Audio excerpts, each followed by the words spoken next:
not great fire weather on the way either. But, you know, what's this with having so much wind in June? Isn't that a little unusual? Or it is a little unusual. Yeah. Yeah, I just want to give you something to worry about. Oh, good. I needed that. I know, but look at this. UFO. Well, we've been hearing a lot about this tonight. You guys in the newsroom have been getting a lot of calls, and it was not a UFO at all. It was just a research balloon. But John Wall got this shot, and we got a lot of these pictures in that were really small. John, that's pretty good. He came up pretty big. He's got a big lens on that camera, huh? Yeah, he's got a pretty, I think it was a telescope he took it with of some sort. So very cool stuff. John, thank you so much. And so if you looked up and saw kind of a white ball in the sky, this is what you were looking at. And very cool stuff. This is why we love to have you guys out there taking pictures, because it's so valuable to us. And thank you, so we can kind of bring it back and share it with everybody. Appreciate it. 50s, 60s to the north right now. Still warm in Albuquerque, 76. Down south, temperatures 60s and 70s, even some 80s still hanging in Carlsbad. Southwest flow of air over the state, bringing in some high-level moisture in the form of some clouds and some mid-level moisture, too. But we're not seeing a whole lot in the way of surface moisture. Now, why is that important? Well, you can have all of the high-level and mid-level moisture you want. In most cases, that's not going to bring you a lot in the way of showers, and it isn't for us right now. But that is going to start to change.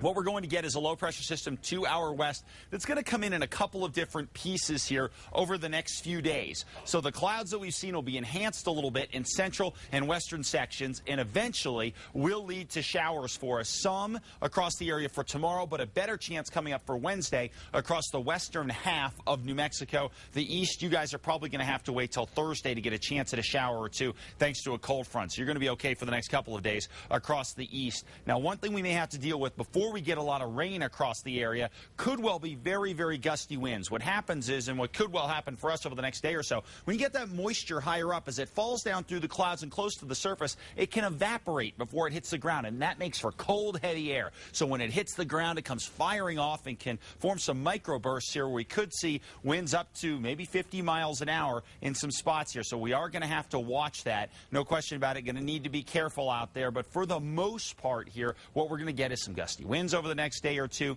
and then the chance of increasing showers as we push our way into Wednesday. That'll be our best shot. We'll even have a chance for tomorrow. Now, as far as the winds go, on a steadier wind, not the microburst wind underneath a thunderstorm, what we're going to be looking at is 20 to 35 miles an hour around Albuquerque, Grants, and up through Santa Fe. But if you're around T or C, fire zone area, 15 to 25 miles an hour, and that's up through Clovis and Clayton and Durango and Farmington as well. So the winds will be with us, and you know what that means, too. It could mean fire danger as well across the eastern side of the state, where we won't see a chance of showers really become prevalent until probably Thursday at best. So we are going to have to watch fire danger and the possibility of thunderstorms across the area. For tomorrow, scattered storms possible across the northwest, 60s and 70s across the northeast for tomorrow. Maybe mountain sections could see a shower, but as you get out toward Raton, Clayton, Tucumcari, Santa Rosa, things will be pretty quiet. Back toward the south and west, breezy conditions, plenty of cloud cover though, so that should help with humidity levels. Across the southeast, we're going to see temperatures in the mid-90s, partly cloudy skies, and no risk of widespread showers there. Isolated storms will be possible. Cedar Crest, Sandia Park,